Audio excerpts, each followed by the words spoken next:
Next.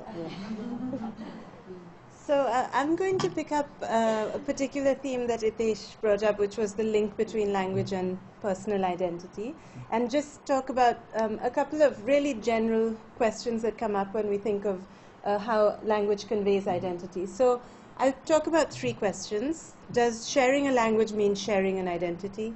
How does this affect community language learning? And what happens to identities when languages are lost if we assume there is this kind of a link between the two?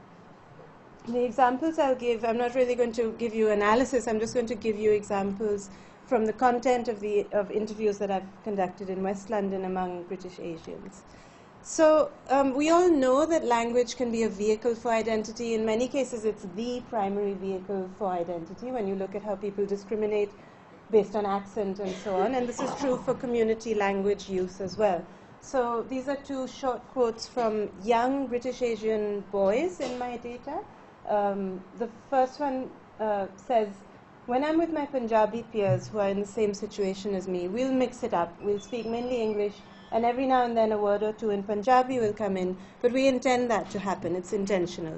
So it's a very simple description of code switching where they're intentionally mixing two languages. But clearly, Punjabi here is serving some kind of identity function, which is in-group membership for these boys. And so we could say the meaning associated with it is something like young British Asian men, maybe. But then we have another quote from a woman whose son said, she says, my son said to me, Mom, talk to me in my language, don't talk your language. Where my language is English, he's referring to English, and your language is Punjabi.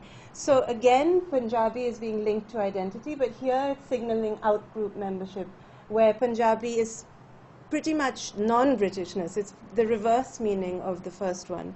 And bear in mind, just for a minute later when I get to it, the first quote is from a 20-year-old, the second quote is from a 6-year-old.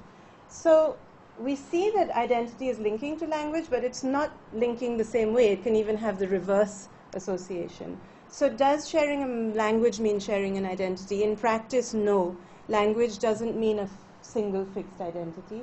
In attitudes and ideologies, often, surprisingly often, we have quite narrow idealized ideas of who a speaker of a language is and what identity is associated with that language. And it's very intuitive why this difference arises. So a person's identity is very complex. It can even be conflicting depending on how you describe it. And we can be selective or inclusive about those complexities. I think Hitesh mentioned this. So we can say language is identity. The young boy was saying language is older and foreign and not me. Or you can say language is just one part of many elements of a person. So the reason I mention this is, to me, it underlies sources of tension in a surprising place, which is within communities that want to maintain their language. You find these tensions that have the ironic effect of leading to shifts away from the language that everyone wants to maintain. And that's something that interests me, when everyone's trying to maintain the language, and yet you get these problems arising. So you can get tension within communities, between generations, or between regional subgroups in a migrant community, where you might have different prestige allocations of different varieties. So how does this relate to language learning? I think it does in a very deep way, and I'll focus more on the intergenerational issue I mentioned, not so much regional differences. I think from the data that I've worked with, that generations can have very different identity or ideology associations with the heritage language, and that affects transmission. So sometimes, and I should maybe first say that I'm amazed at the flexibility that parents show when they're trying to maintain a community language. So I don't want to say everyone in the first generation has these views. So many times parents are incredibly flexible about how they use the language with their kids.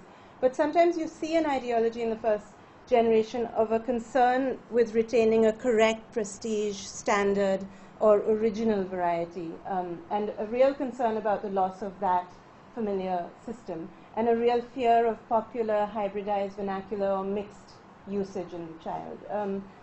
Whereas in the second generation, those concerns are often completely absent, and what they are concerned with is, how do I make this home language relevant, and I'll show you in a minute, cool, in my British childhood. It's a completely different identity question. The same language is involved, And what the second generation is often doing is trying to avoid falling between the cracks, where the community doesn't see them as really Punjabi anymore, and their British peers don't see them as quite completely British either. So they're trying to navigate this very different kind of space.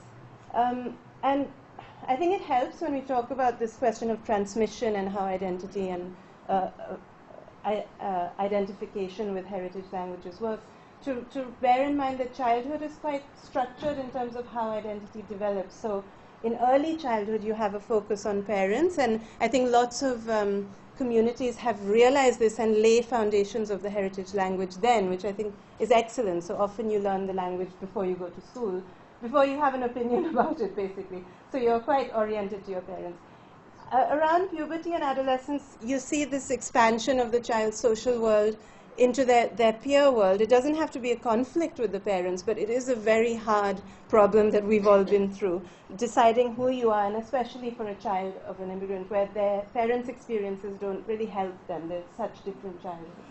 So you get this tension, and that, remember, the 6-year-old was the one who said, don't speak your language, speak my language. So he was making this very simple boundary, and I think it is age-related, because he's realizing social structure and social value in the community.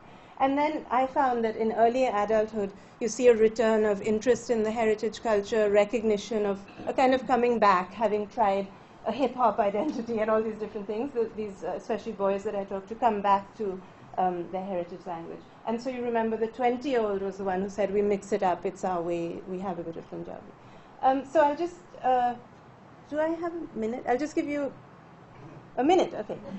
Just a couple of examples of what different age groups say, all born in Britain and raised in Britain, but how differently the heritage language links to their identities. So it can, I'm going to talk about varying by age, but also a little bit by stage of community, which can affect the meaning of the language for you. So as I said, the younger British-born Asians in the data that I was working with were managing Britishness, coolness, school, how can I keep up this home language that for some kids that I'm friends with has very little meaning. And I found it quite interesting how important iconic cultural reference points were in changing people's practices. So this one 19-year-old told me, there's one boy, he came from Southall, tall, like a really good-looking boy. All the girls liked him, everybody, and all the boys looked up to him and stuff. And he's really Punjabi, speaks Punjabi all the time. And when he came in, people started thinking, oh, look, it's not really bad to be Punjabi, because he set the example. First, they looked down on Punjabis, but then when he came, they started talking Punjabi and acting like him. So just this one iconic guy in school made it possible, a possible identity for these young kids. And a girl that I talked to kind of told the story from that point of view of being the icon. So she says, in sixth form, I had a very tough time fitting in. I was thinking, do I pretend to be the coconut they're pretending to be? So it's very value-laden perception of people who are not, you know, I mean, it's obviously her ascribing a particular negative identity to them. Or do I expose them to what I was exposed to? I refuse to reject the fact that I'm Indian and I know Punjabi. These are all born and raised in Britain. I would go in there and I would talk Punjabi. I would be like, you did understand that. And they're like, yes. And they would respond back to me in Punjabi. And you're thinking, wow, I made a difference. And so her view was that she had to make a choice, and she went with this, and she felt it kind of made a difference. And then a third who said that when rappers and MCs started appearing in Bhangra music, he started listening to the music and started understanding it. And it became possible in his life, and he started speaking more Punjabi with that. So these are very subtle little moments in school, but you realize how the language comes to have meaning for these kids, which is very different in a sense to what, I'll just give one example, to what an older British-born man said. So he went into his father's business, which was a different dynamic in his generation, and he said, when I went to Pakistan for business, I never wore Western clothes, I wore Pakistani clothes, I always spoke Punjabi, I didn't let on I was from London, and I used to negotiate so many good deals in Pakistan. And that's a very older man use of the language, it's instrumental, and it's a very different kind of use to these young kids who realize they can fit it in somehow with being young and British. So finally, what happens when a language is lost? In my data, orange means you speak Punjabi in lots of contexts. And as you go down towards younger British-born Asians, you see a lot of loss of Punjabi use, although most of them spoke Punjabi, which was interesting. So it's true that you lose a lot when the language is gone. You have much more limited integration with extended family and community members. Cultural knowledge, concepts, memory, social roles and practices are lost, so marking respect or humor and things like that. But it's wrong to think that that identity is gone because the language is gone. So identities are resilient. People use code switching to maintain that link to Punjabiness or Asianness. They can use accent features even if they've lost Punjabi completely. And even if none of that is left, you can have strong identification with the group. And I just wanted to end on a different note, which is people are not usually at fault if they've lost their language. And you have very deep desire to know the language that you no longer know in many cases. And I think there's a kind of unfortunate marginalization where people have these strong, narrow ideologies, and the fact that you don't speak the language means you can't be in the community. And I think that's unfortunate. So we shouldn't feel that, you know, language loss is the end of the identity. It is something that happens in these communities all the time. Thanks.